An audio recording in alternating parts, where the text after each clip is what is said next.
Yes, hello, good afternoon. Magandang hapon po ulit sa ating mga kaagapay from all over the Philippines. Yan. Good afternoon, Sir Franco. Good afternoon, Sir Angelo.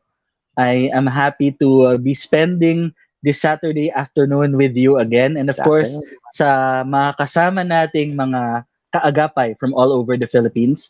Uh, as I mentioned last week, I am sure that this week that you had was probably just as tiresome. And nagpapasalamat kami because you decided to give us a few hours so that we can be together and assist you with part two this time of our module making. Today is going to be a write shop on designing and creating MELC compliant modules.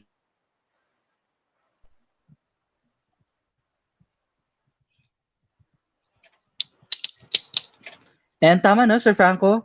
Part two will actually require or will actually have another certificate. Yes. We will have Uh, a a separate certificate for part two. Ayan. So part 1 certificate, another certificate for part 2. So just like last week, we you will be spending your afternoon with us, your speakers and moderators. Yours truly, Joseph Angelo Santos from LaSalle Green Hills. I am joined this afternoon again by Sir Franco Nicolo Adun from Xavier School and ang colleague po niya from Xavier School also si Mr. Angelo Malyari.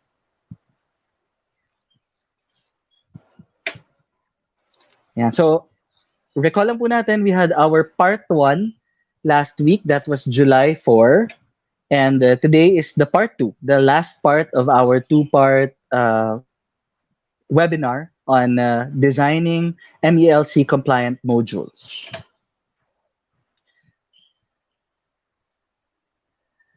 So, what was part 1 all about? We discussed with you, we shared with you whatever we knew, whatever our insights were about module designs, concepts, and principles. So last week, we basically set up the foundation for today's workshop. Uh, Mr. Franco, later on, will also be presenting you with templates and will actually even have a sort of demonstration. He will be showing you an actual module that he produced.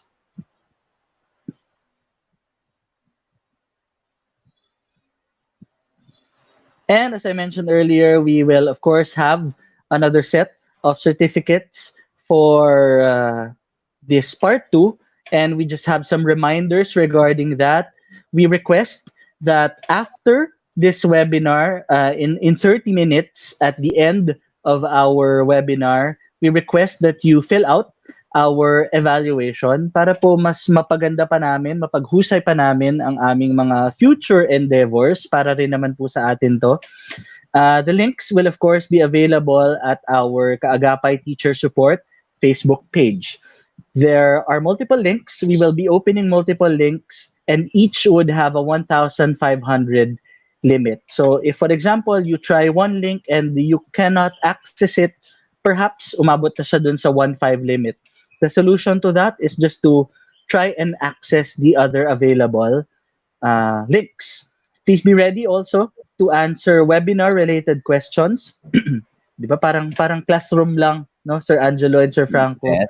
Uh, Kailangan talaga nakikinig yung mga yung mga students because we would be asking you questions that are related to the webinar. Yes. So parang ano lang we want them to, we value the learning of our teachers. So more than Correct. we want to check kung talagang nakinig para lang alam natin nakapag-transfer tayo and of course, alam ng mga teachers yan na isa yan sa mga measurements of successful transfer, di ba? Correct. And uh, just like last week, the certificates will be sent via email. So we request, please double check your email. Minsan baka napunta sa spam. Okay? And I just hope that the email that you used when you registered are correct. Kasi 'di ba alam naman natin very sensitive yung mga programs natin that require email addresses. One wrong letter baka sa iba na ma-send or worse hindi ma-send. Okay? And please double check also. I hope you double check also the information uh, throughout the week we have been receiving. Di naman sobrang dami, pero meron pa rin talagang requests for changes sa name. Baka mali yung spelling ng name na nailagay natin or hindi talaga name yung nailagay natin sa portion for the name because that name is actually the name that will appear in your certificate, in your e-certificate. And our target is for all certificates to be processed within 7 days. Kung kayang earlier, why not?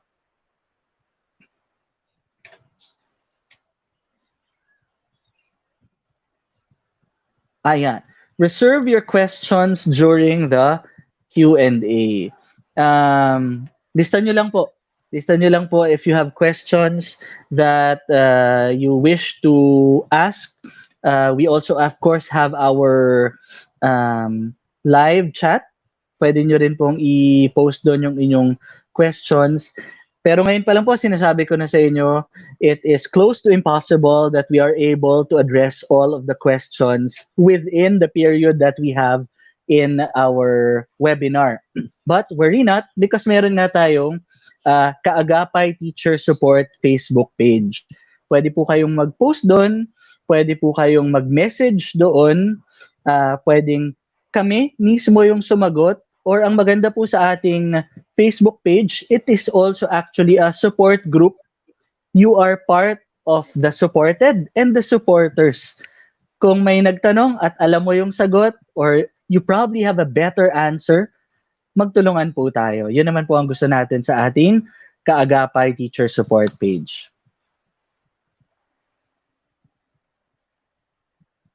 So for our flow this afternoon, para lang po may idea kayo more or less what will happen, we will begin with magic, abracadabra. Ayan. Of course, revisiting the MELC. Kasi yun yung keyword natin for this this workshop, MELC. Everything will be aligned with the MELC. Hence, the need for us to revisit also some principles that were shared with us last week, and then we will talk about very quickly a very important part of the writing process, yung pre-writing. And then the last part, the major chunk of our webinar this afternoon will be the workshop proper. Okay, so Sir Jambi, let's start now. We'll start with revisiting MELC. Sure. This is delivered by Sir Angelo.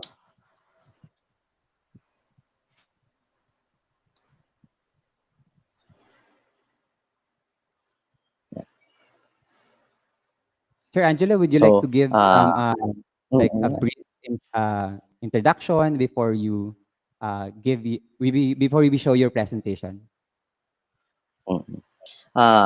Syempre, it's always good to have the goal, kumbaga, di ba? Before we do anything, it's good to start with the goal, with our why. And I think this is our why we're really doing this particular workshop is for us to have our modules compliant with the MELC, or the most essential learning competencies. And it's good to revisit that particular idea in order for us to be directed towards our writing. So I hope to share with you some of the things. Maybe some of them you already have an idea, but it's good to revisit them before we formally begin with the discussion of the writing of our modules. Yeah. Okay, thank you, Sir Angelo, for that. Okay, so let's start with Sir Angelo's presentation. Good afternoon again, my dear teachers. Before we dive into the module making, it is good to look into and revisit the most essential learning competencies. So, for our discussion and sharing this afternoon, I will be looking into the rationale of milk and its salient characteristics. We'll also look into the structure, which many of us have been used to because we have seen already the milk. And I will also suggest how to use it in order for us to maximize the most essential learning competencies and some reminders towards the end as we do our modules. First, let's look into the rationale of the most essential learning competencies. December of 2019, DepEd launched the Sulong Edukalidad as its battle cry to reform and achieve quality in basic education. As Secretary Briones explained, that Educalidad will have the kite as its four key reforms. First, the K to 12 curriculum review and update, improvement of learning environment, teachers upskilling and reskilling, and engagement of stakeholders for support and collaboration. These four reform areas hope to reach a better quality education for our students. Thus, the imagery of the kite, which somehow gives us the flight or the hope to a better education system. As DepEd prepares for the curriculum review and update, we experience COVID-19. And so, DepEd, in its effort to reach our students despite this pandemic, have released the most essential learning competencies. DepEd recognizes the need to reform our curriculum, and at the same time, because of this pandemic, the need for multiple learning modalities and platforms to deliver education, they focus on the most relevant and making sure that education and learning will be more flexible to our students depending on their context. Thus, the MELC, or the most essential learning competencies, was formulated. The release of MELC is not a response to address the challenges of the current pandemic, but it's also a part of the department's long-term response to the call of the Sustainable Development Goal number 4 to ensure inclusive and equitable quality education and promote lifelong learning opportunities for all, to develop a resilient education system, especially during emergencies. It is also a response to the findings that there are overlaps and congestion in the curriculum. And we ourselves can attest to that, that the curriculum is so congested and there are many overlaps.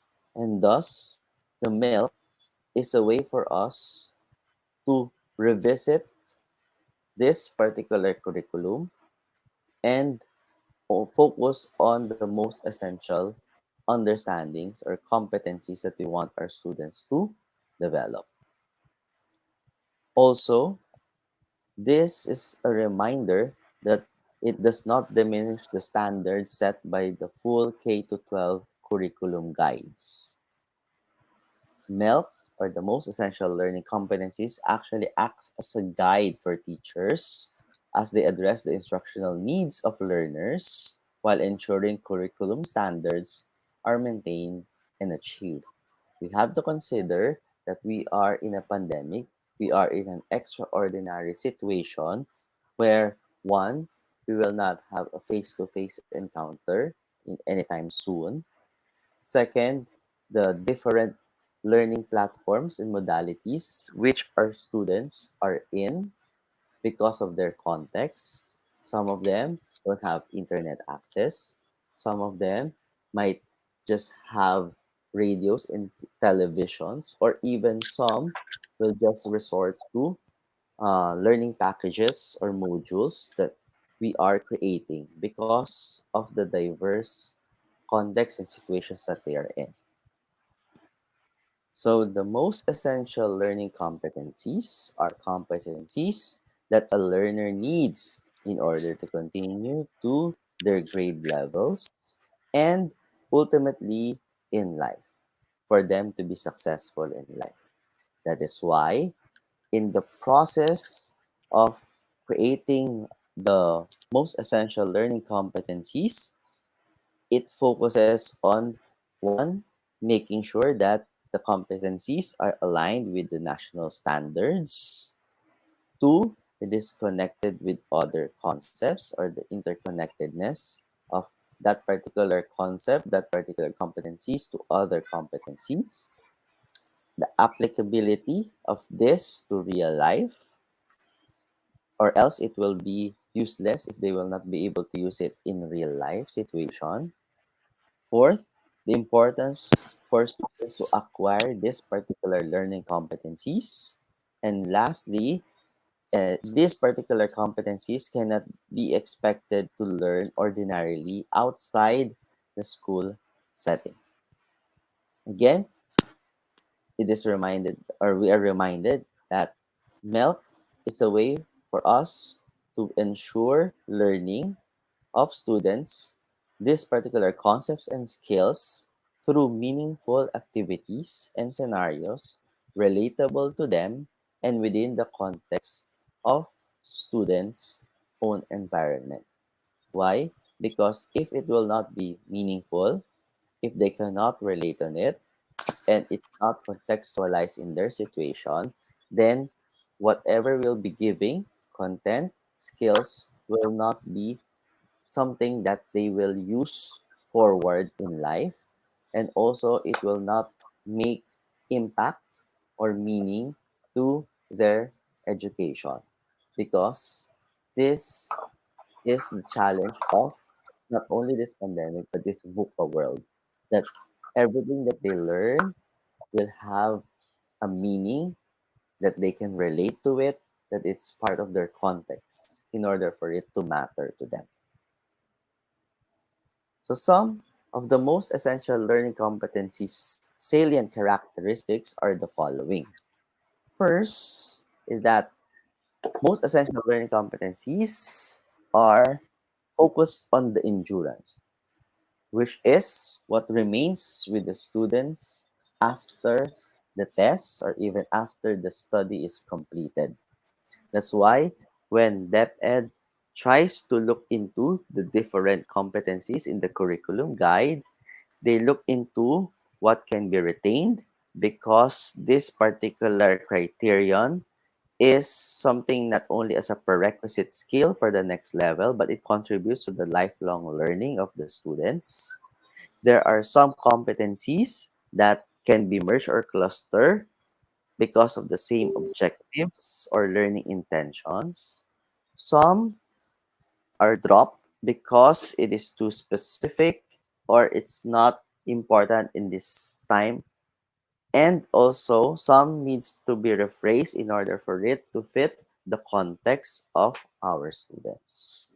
Second salient characteristic, and I think it's also a reminder, is that MELC, the most essential learning competencies, are actually guides and supplement. It does not replace the curriculum guides that we already have and we already given by the DepEd. So when we use the most essential learning competencies, we can use it side by side our curriculum guides. What is good with the MELC is that it is more focused on the essential. But again, it does not diminish the curriculum guides of each subject area. This is just a support to that curriculum guide. And it addresses the concern of the present time. And the last salient characteristic is that it is contextualized.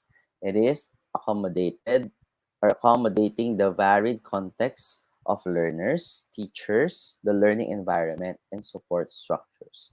Thus, depending on the modality that the student will choose, these most essential learning competencies can still be applied.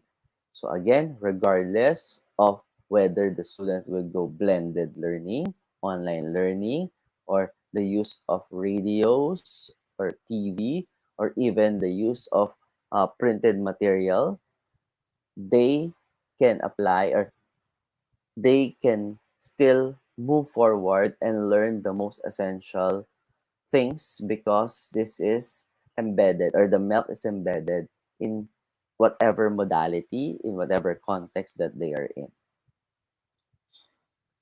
Let's also revisit the structure of the most essential learning competencies, or MELC, which many of us are already familiar.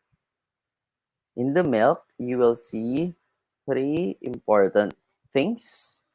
First is the content standard, which is focused on the knowledge that the students should learn at each grade level.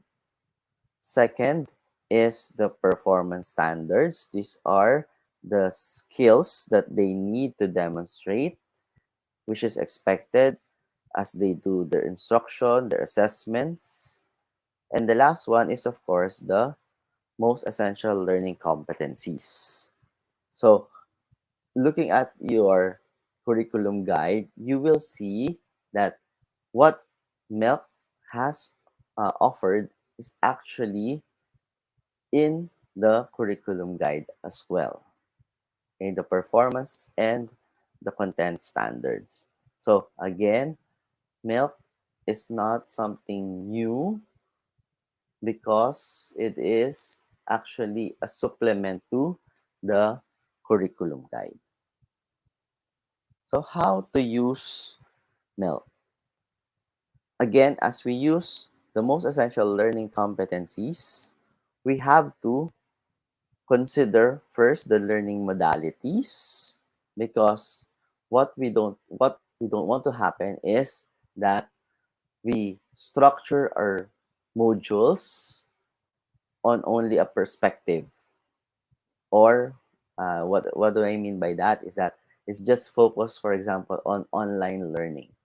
What we want is that despite the difference or varied in modalities, MELC will still be achieved. Also, the relevance of this particular situation, this particular context of students as they undergo education, the MELC will help in developing that particular way of teaching and way of delivering the lesson. And of course, flexibility, because we need to be flexible, especially that we are in uncertain times, and we also have to consider the many other factors aside from the system that we are in, or the situation that we are in. We also have to look into the capacity of the children, of the parents, of our teachers, as we formulate our modules, which is MELC compliant. One way to do this is through integration, which is to make meaningful connection across discipline. So having a lesson, it's not just a separate lesson, but try to integrate that with other subject matters or other content as well. Why is it that this is a good way for us to be MELC compliant? First, integration increases understanding, retention, and application of concepts. Not only a specific concept, but multiple concepts as well. Second, it helps to develop diverse perspective and points of view, as well as values. This is very important, because we don't want to have a one side understanding of certain topics. It's good to look at it in a different perspective, in order for us to value it, and in order for us to appreciate the interconnectedness of our lesson to other subject matter and to life. Second, or third, increase ability to make decisions, think critically and creatively, and synthesize knowledge beyond the disciplines. So again, integration helps not only in achieving what the students need to learn at this point, but also beyond what they will learn, not only in our subject matter, but also in the grade level.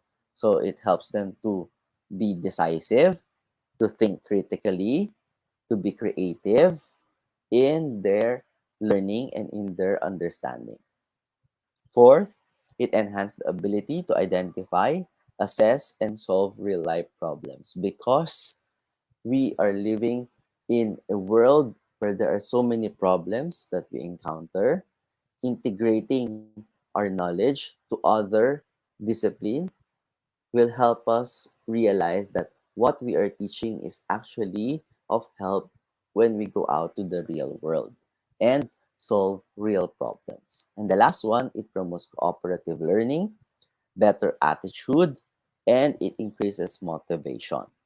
So, given these reasons, there are many things that we can get from integrating our lessons, our competencies to other competencies in order for us to achieve a more holistic education, a more positive educational outcome for our students.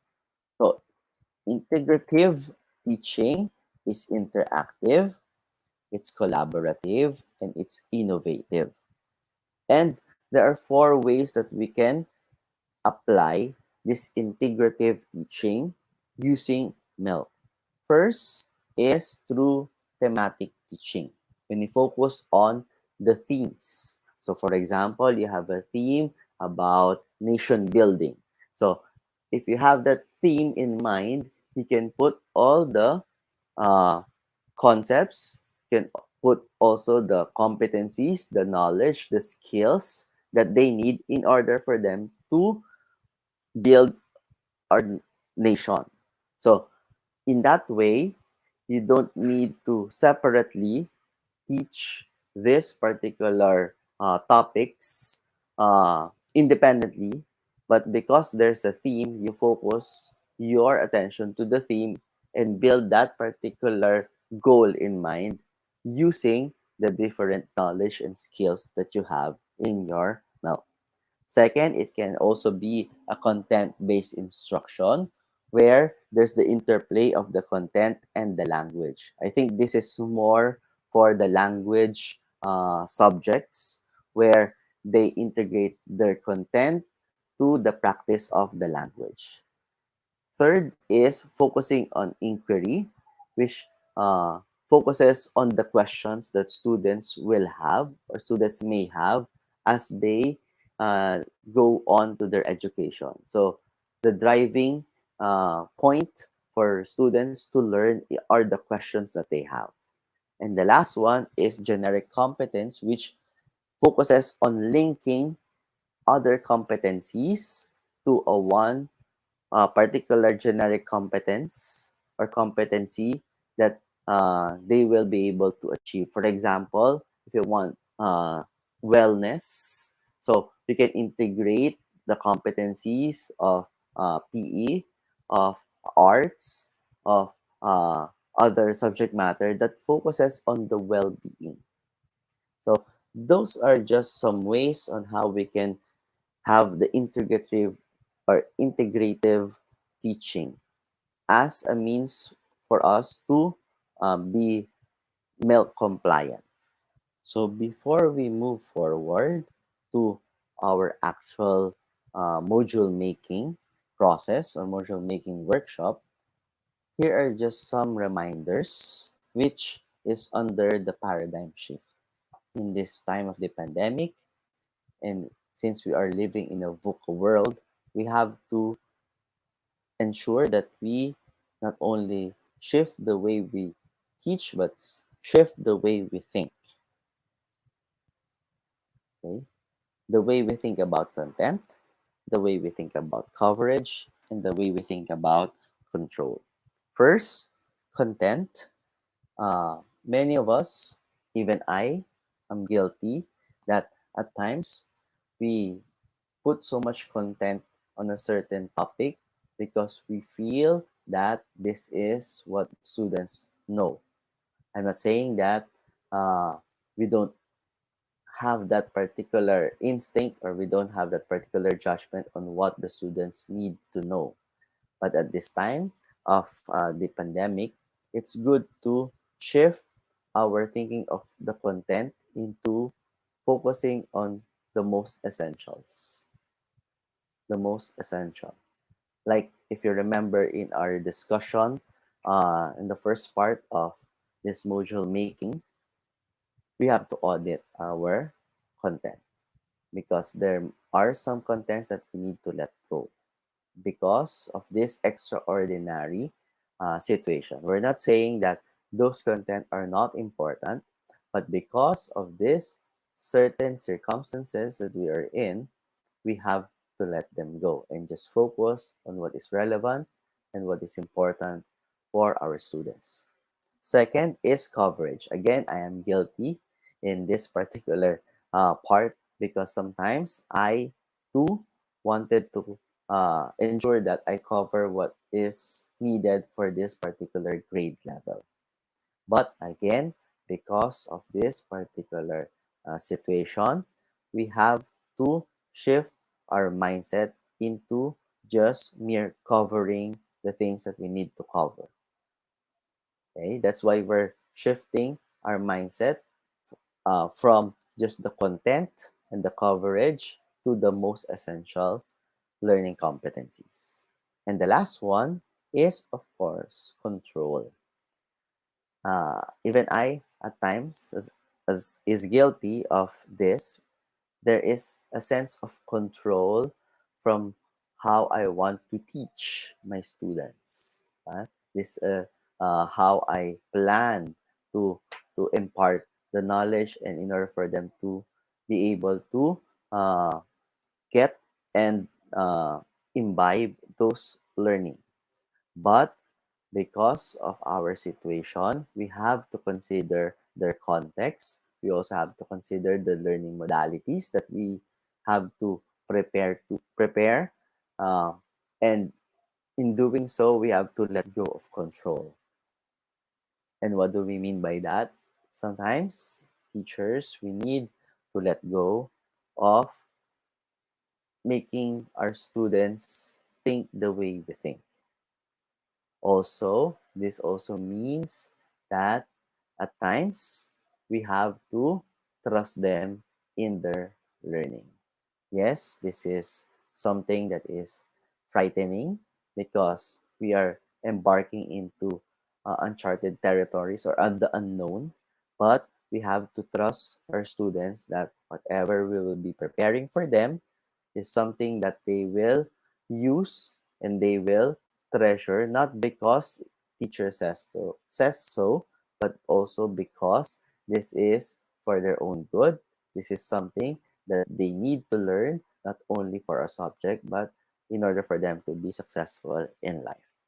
So this paradigm shift is necessary as we create our modules for this coming school year. So again, thank you. I hope I have imparted something uh, important to each and every one of you as we move forward to creating our modules. Thank you.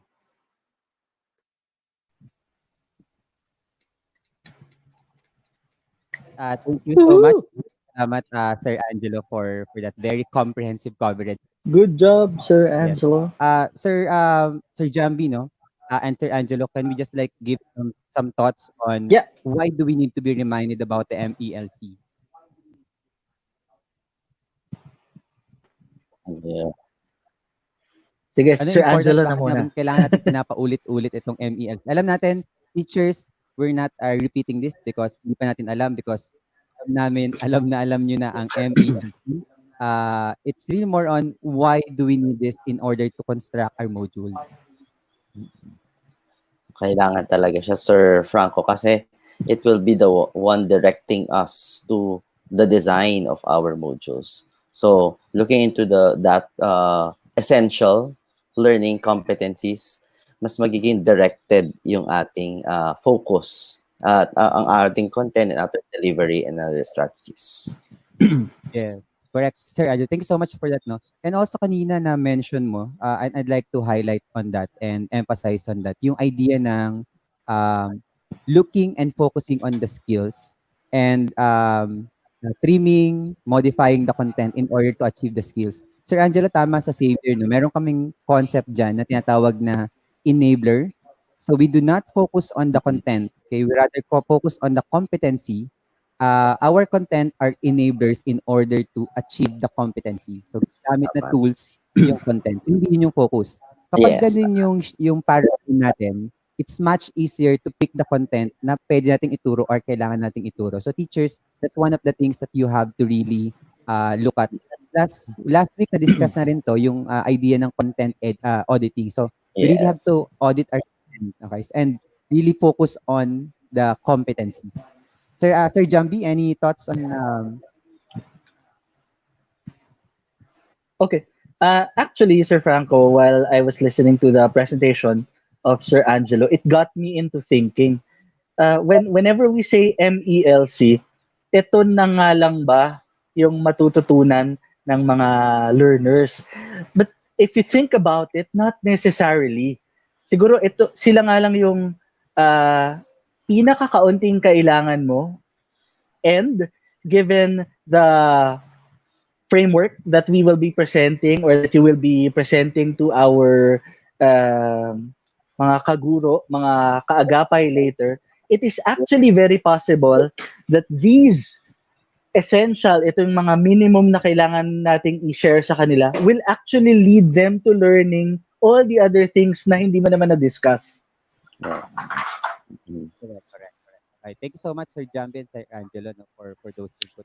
So, again, we go back to the MELC kasi nandun dapat yung alignment natin. So, that's the reason why our second part of this webinar today will focus on making sure that before we write our module, okay, we're actually able to target the alignment of our module into the MELC. So that's what Sir Jambi will be covering for us. Ayan. So, yeah, tama si Sir Franco. Basically, my presentation for you this afternoon will sort of provide the transition between the presentation of Sir Angelo and the presentation of Sir Franco later on. Again, good afternoon to all our very devoted teachers out there. In this session, my task is to first give you a very quick review of the principles of design that were presented to us by Sir Franco last week. Principle number 1 deals with alignment. So our modules, according to Sir Franco, should ensure that the knowledge and skills that we want to hit, the activities that we are planning, and of course, the methods of assessment that we want to use are, in fact, aligned with each other. The second principle deals with building blocks. Okay? And this tells us that each module is actually part of a whole. Okay? Yes, while each block is independent, ultimately they form a bigger picture. Okay? A whole. They will lead to synergy. Principle number 3 deals with our modules being interactive and engaging. Simply put, this means that our activities should always be student-centered. Now, what do we mean by that? Now, this is a term that has been mentioned by so many people in the past how many years? When we say student-centered, the word that Sir Franco used, and I'd like to return to that word again this week, is empathy. We have to empathize with our students. We have to place ourselves in their shoes, think how they think, anticipate how they will react, okay, and find out what engages them, find out what is interesting to them, and work on those things. Principle number 4 asks us to go visual. Okay, you will see the image in your monitors, in your screens. It says that, in fact, 90% of information transmitted to the brain is visual.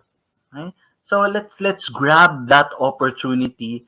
Let's make use of those 90%, because 40% of people will apparently respond better to visual information than just plain text. And 96.7% believe that visual content engages best even in social media.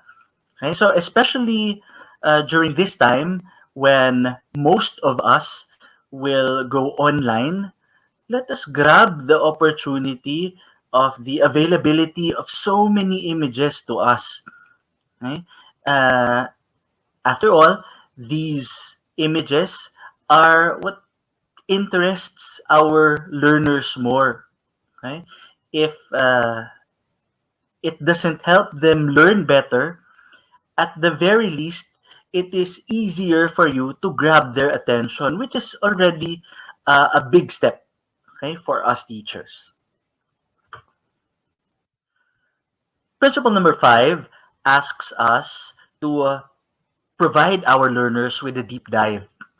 So every now and then, we are fortunate enough to be able to finish our lessons with still more than enough time to allow our learners to perhaps better understand, to better remember the lessons that we just taught them.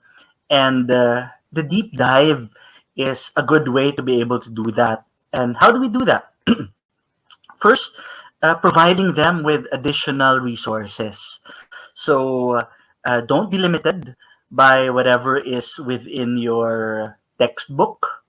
Okay? There are other books, there are other sources of information, and especially, again, I'd like to repeat the setup we are going to be facing this school year.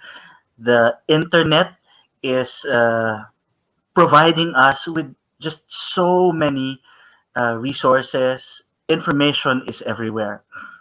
A second opportunity for us to provide a deep dive to our learners is to connect whatever they learned to however they will apply it in their real lives. Okay? I remember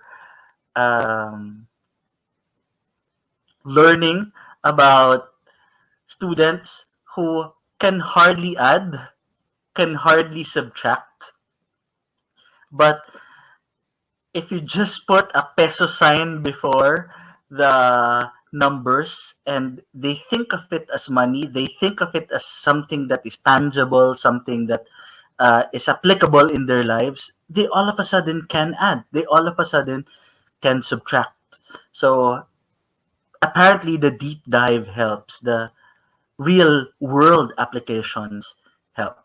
And finally, we also want to be able to make them think critically or more critically. How? By giving them thought provoking questions, by giving them situations, okay, that would require them to think of not just right versus wrong, but perhaps better answer, the best answer, alternate answers, which they would in turn need to um, give reasons for. Okay, and that will help them think critically. Principle number 6 requests that we ensure our modules provides for structured, independent learning. Okay? Again, especially in this particular setup, we cannot be by our students' sides 24/7. Okay? In fact, for many of us, not even a whole hour, because that would just be difficult for the student, difficult even for the teacher, and very, very difficult for our internet bandwidth. So we have to design our modules so much so that even if the learner is not guided by an adult, is not guided by a teacher or the parents, it is clear enough for them to understand and know what they're supposed to do. It also should be age appropriate. Now, when we say age appropriate, it means two things. Number one, it is not too difficult, okay, so that they'd be able to answer it, meaning they were prepared by whatever it is that they've learned in the past for them to be able to answer or to accomplish your lesson now.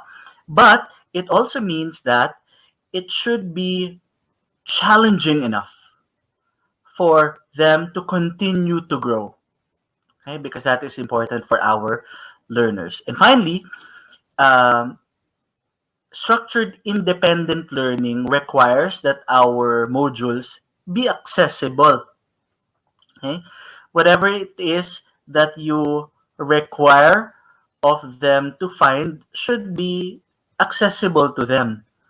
Okay?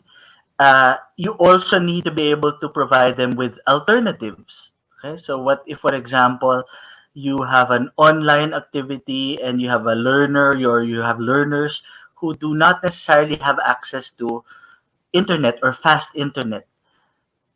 So your module should be accessible enough. The resources of your module should be accessible enough that they have other options.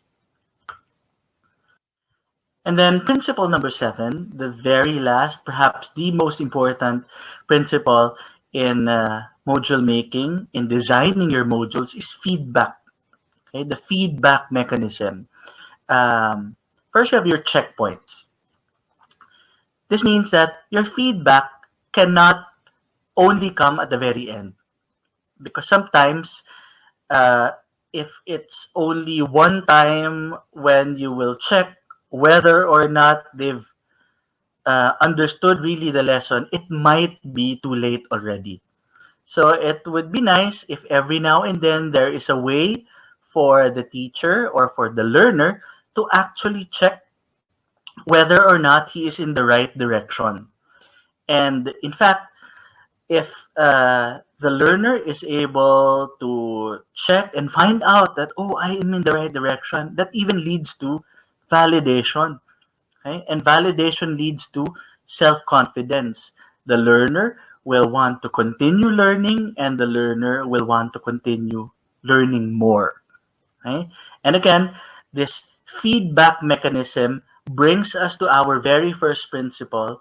It ensures alignment.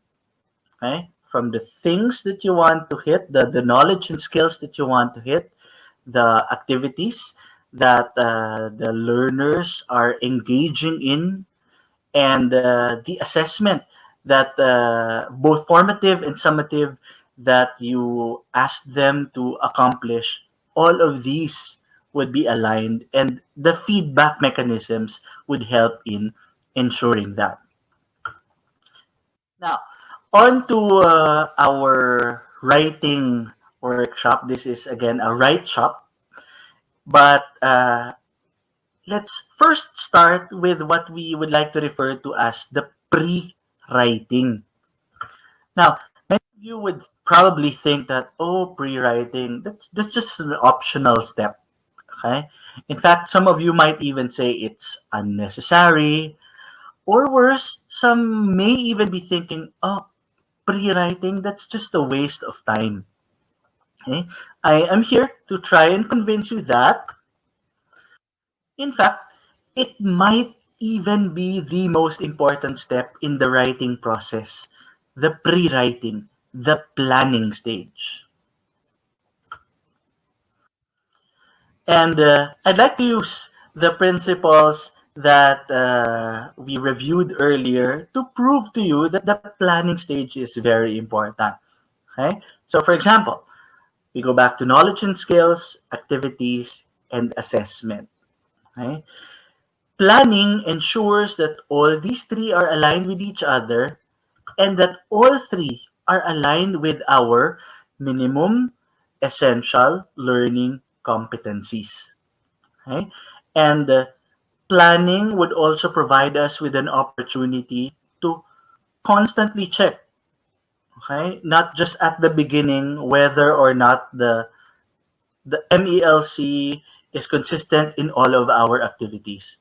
Okay? And what's nice about it is technology has made this step a lot less burdensome. Okay? So because we have technology, this would require a lot less cutting, a lot less erasing, yung mga gumagawa po ng um, long papers connected together, baka gumagamit pa kayo ng post-it notes, etc. We have a lot of programs which we can use. Baka Sir Franco could even share them with you later, which would make this a lot less burdensome. Again, because this is very important, the pre-writing stage. And again, building blocks. The principle of building blocks.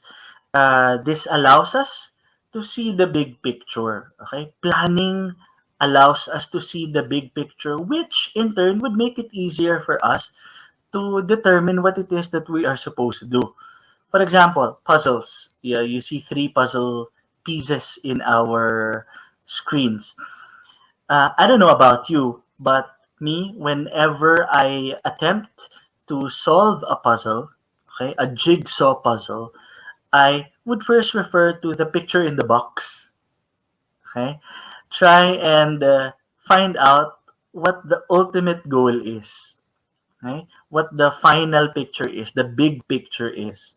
Or if that is not available, I might even spread out the puzzle pieces first, make sure that all of the pieces are facing up so that I can see all of the pieces that I have in me. So the same is true with your modules.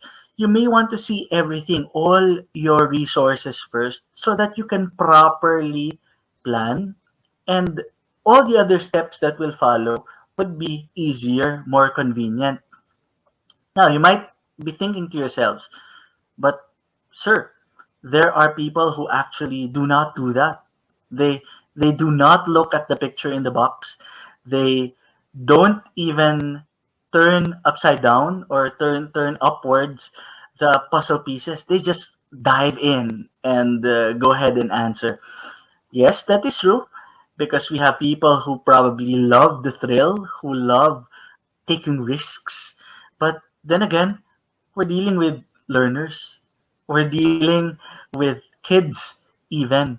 Okay? We're dealing with people, and I don't think it is wise to take risks with their education. And again, feedback. Okay, just the planning stage would help us identify these checkpoints. I've explained already how very important these checkpoints are, and the planning stage would allow us to identify, okay, oh, I should probably have something that would check whether or not my students got the lesson in this part. Okay? Or probably the same is true for the students if it's independent structured learning. And the planning stage, being able to see everything would also give us validation. Oh, I'm actually in the right track because this is actually forming into one whole. This is actually forming into the greater picture. And we receive that validation before it's too late. Okay? Before we realize that, oh, I now have 6 modules who are going in various places. Okay? And again, this allows us to maintain alignment. We cannot stress this any further. Alignment is very important. Alignment of our assessment with the activities that we ask the students to work on, alignment of our activities with the knowledge and skills that we want them to acquire, and alignment of these knowledge and skills definitely with the MELCs provided by the government.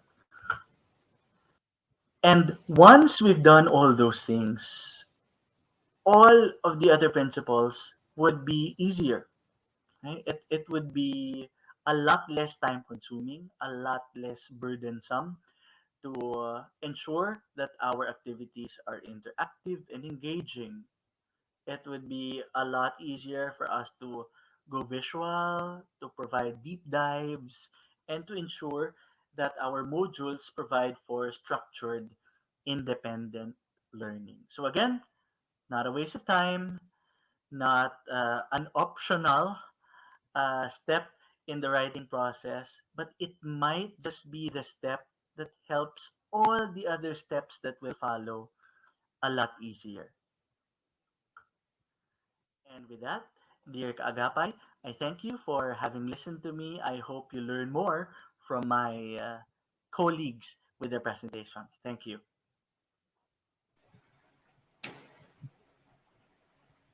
Mm. Yan. Sana po may napulot kayo from that presentation.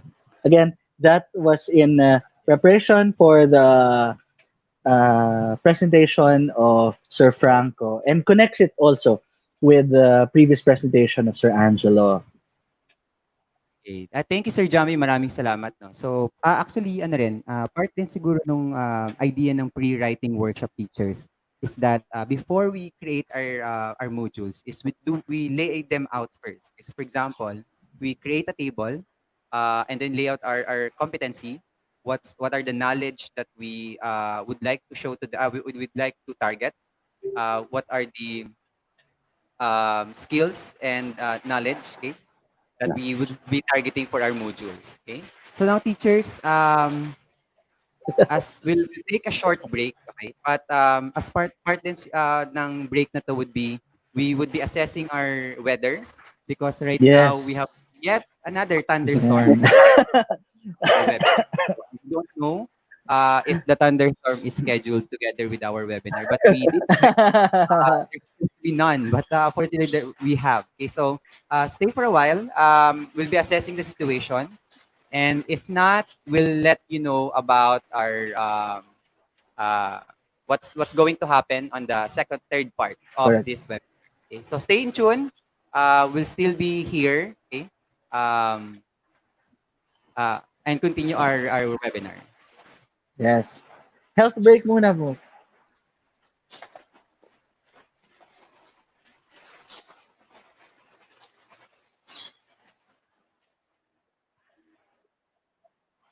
Health break.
Okay, Ayan.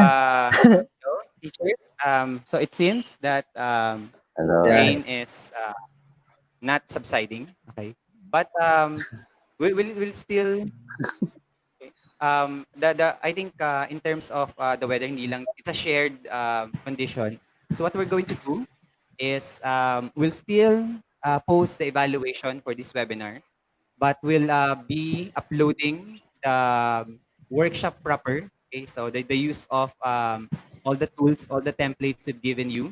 Pero siguro ano lang, we'll show you some videos on the use of the templates para you can already start using them.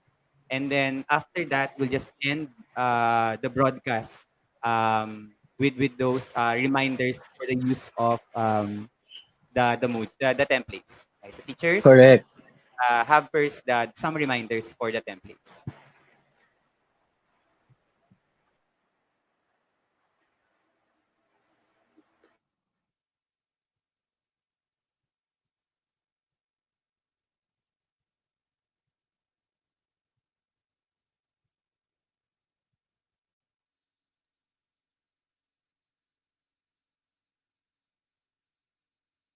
Hello teachers and welcome to the writing workshop part of our webinar. So ngayon pag-usapan naman natin na ang pagsulat. Okay, paano ba natin dapat isulat at compose or i-develop ang ating mga modules.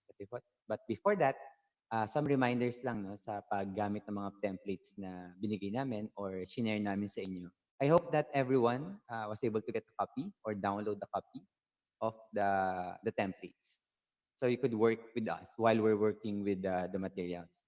There are different versions available. So we have pages for those who are using Mac OS. We have a Word document for those who are using Windows. We apologize. Mataas yung iset namin na version. For those who are using Windows, lower versions of Windows might not be able to open it, but we'll try to figure it out so that you could use it after the workshop. And PDF version. So for those who are not able to print or edit or open it in their computers, please download the PDF and siguro as a guide while we're constructing the modules. Okay, and compartmentalized section. So as you can see, the files are separated. We did not put it in one file, being that it's when it's transferred to a new computer or a different computer, baka magkakaroon ng chance na sumabog yung format or mag-iba yung format. So we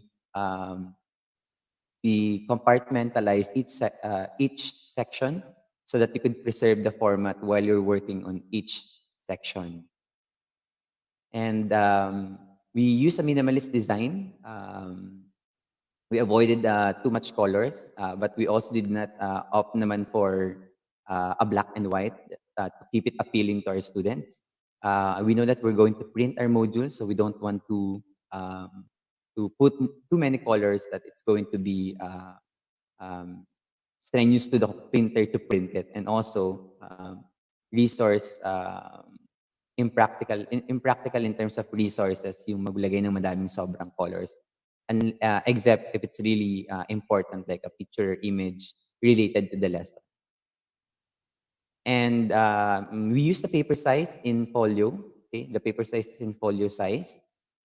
This is the actual long band paper size. It's 8.5 by 13. Okay, the usual setting in our computers is actually in the US legal size. That's why sometimes napuputol yung baba because mas mahaba kasi ang US legal size by 1 inch. That's 8.5 by 14. Okay, so our long band paper in the Philippines is actually the folio size. Okay?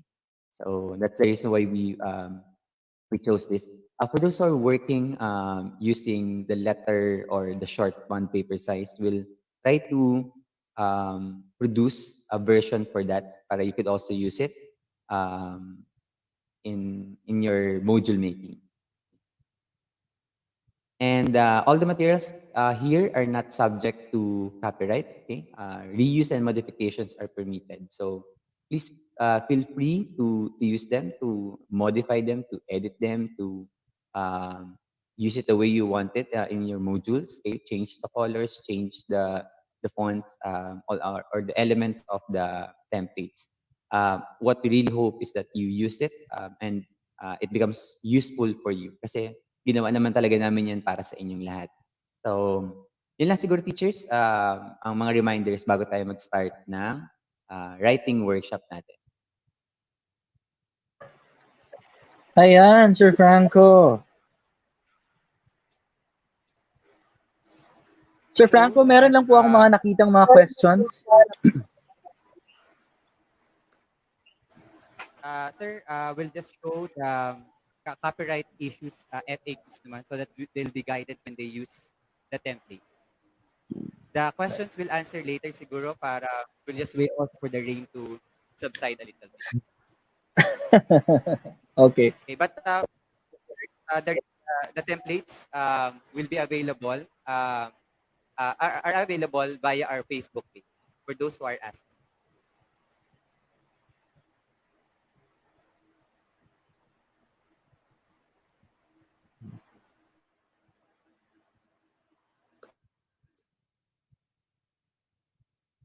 Okay, so hello teachers. So bago tayo mag-end siguro, no, pag-usapan muna natin yung copyright issues FAQs kasi marami rin nagtatanong sa amin, ano nga ba yung copyright issues that we will encounter sa module making. Pero again, wala naman masyadong complicated about it, but I think it's also good to be reminded about it. So unang-una nating questions that who owns the modules we will make? Okay, so for the government employees, for that are teachers from the public school, all your modules are owned by the government. Okay, so in terms of ownership, it belongs to the government, but you have the copyright ownership, which means that you can put your name there, and the modules could be identified to be developed by you. But that there's in no way, okay, that you can use the modules for commercial purposes, so like republication, reproduction, and then selling it to someone else. And so we cannot sell. Okay, that's the point. We cannot sell the modules we're going to make. That goes the same with the private school institutions. Since you are employees of a particular institution, the modules also belong to the school. But again, just like in the public school, you have the copyright ownership, which means that you could put your names in the modules you're going to make. And how do we make sure that we respect copyright issues? So there are several ways we can go through in order to make sure that we do not infringe copyright issues or copyrights and usage rights. Okay, so to cite resources. Okay, make sure to cite resources. Okay, that's why in our module meron tayong component of references para lang sure tayo na pag may mga nilift tayo na resources, those are properly cited and mentioned in our work. Okay? Para lang sure tayo. Although again, wala masyadong problema in terms of citation kasi for non-commercial use naman yung mga modules natin. We're not gonna earn money from the modules. Okay? So usually, ang hinahabol lang naman lagi ng copyrights I would be those that are using their works for commercial purposes. So pag kumikita ng pera yon, nagiging problema siya. Okay? Second, create your own materials. This is the best way to make sure we don't infringe copyrights. Is by making our own materials. So let's develop our own materials. That's the reason why instead of like pulling all the modules, okay, where we want to teach you how to make your own modules so that you can make sure that the modules have been developed by you and not someone else. And also for the graphics, okay, for the presentations, okay, that we're going to use in class, better to create our own materials. And check usage rights of the materials. Okay, there's a way to go around that. Okay, maybe later on we can go to a demo. But if you look at the Google search, there's actually an advanced filter, search filter that allows you to filter images or whatever, images in terms of their usage rights. Okay, so ano yung mga images na may restriction in terms of usage rights, modification, or editing. Okay, so nagagawa yan sa Google. Meron tayong filter for that, advanced filter for that. Okay? I'll show you later on for a quick demo. You could also check this one. This is from www.cathleenamorris.com. So she collated some of the websites for resources for images na pwede natin gamitin. And ang maganda dito is that nilagay na niya kung ito ba ay may mga photos, may mga attribution na required. Okay? And makita niyo naman, most of the websites here or the resources here does not require attribution. Okay? So you don't need to mention them. Okay? Use Google's advanced search filter as already mentioned kanina. Okay? And access creativecommons.org for licensed free images or materials. So si Creative Commons, isa yung organization website that curated materials that are license free. Okay? Or kung meron man siyang license, it's not as strict as other licenses. Okay? So pwede niyo silang gamitin. Okay? So you can also go there for your photos na gusto niyo gamitin para sa mga modules niyo. Okay? And siguro ang pinaka-important reminder para lang ma-avoid natin ang copyright issues that do not use it for commercial purposes. So wag po nating ibenta or maging source of income or profit ang mga modules. That's the time it gets complicated. Okay? Because now that your modules are earning money, it will be subject to many copyright issues. So para lang po ma-avoid natin yun, iwasan natin gamitin for commercial purposes ang ating mga modules. Anyway, I believe that lahat naman tayo are making our modules not for this, but for our students. Okay? So if you have more questions about copyrights, though we can't promise to be able to answer all of them, please do put it in our chat box later on, and we'll entertain it and try to answer it to the best that we can. So maraming salamat.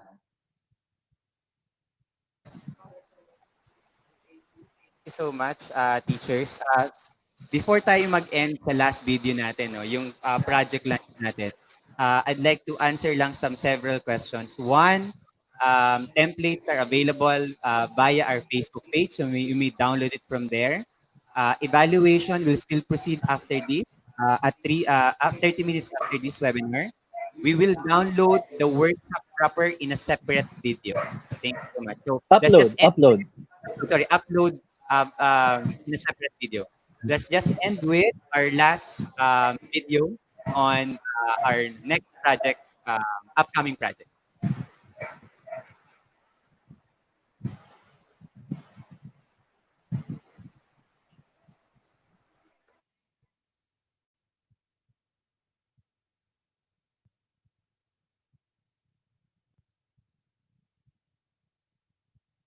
Okay, so hello teachers. So bago tayo mag-end siguro, no, pag-usapan muna natin yung copyright issues FAQs kasi marami rin nagtatanong sa amin, ano nga ba yung copyright issues.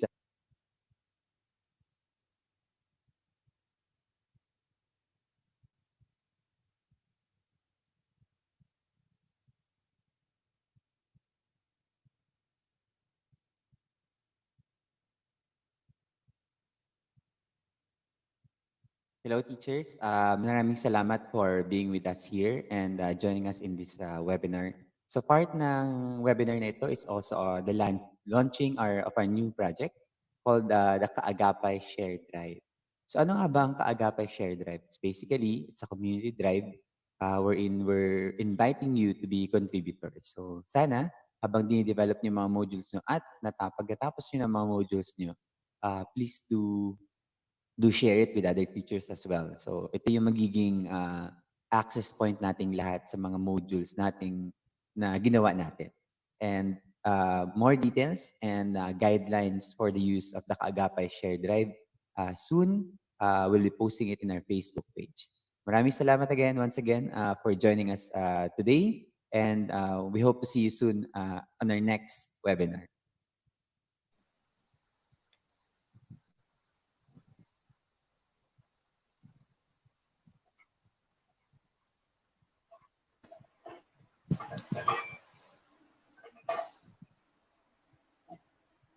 Yes, good afternoon po ulit.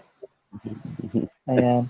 Unfortunately, sinabayan po ulit ng matinding ulan ang presentation ni Sir Franco. But just as he promised, we will be uploading his presentation para number one, hindi nyo na marinig sa background yung malakas na buhos ng ulan. And number two, kayo rin watching from places also experiencing thunderstorms will not be bothered by your connectivity problems. Thank you, Sir Jambi, no? Since medyo nag-subside ng konting baka we can just entertain a very important question. Where can you find the curriculum guide? That's your existing curriculum guide, okay? That's why Ayan, our correct. we have curriculum guide codes because you can actually match the release MELC to existing curriculum guides that you have. Okay, so just do please check it out. It's in the leftmost column of the MELC. Although they've been updating it, so not all currently available MELC files have all the codes. Okay, but do check it out. Okay. So again, Thank you so much, teachers, maraming salamat again. The weather is really testing our patience and commitment, but we will be we will not give up on you. And for the use of the templates and the workshop itself, I will be uploading it in a separate tutorial. Okay, so you can check that out via YouTube. And again, all the templates are available, free for use. Wala pa kayong kailangang pirmahang kontrata or registration for the templates.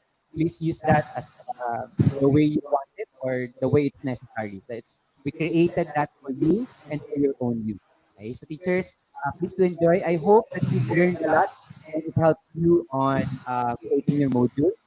Lastly, please stay tuned because we will be following up this webinar with more um, tutorials on module making.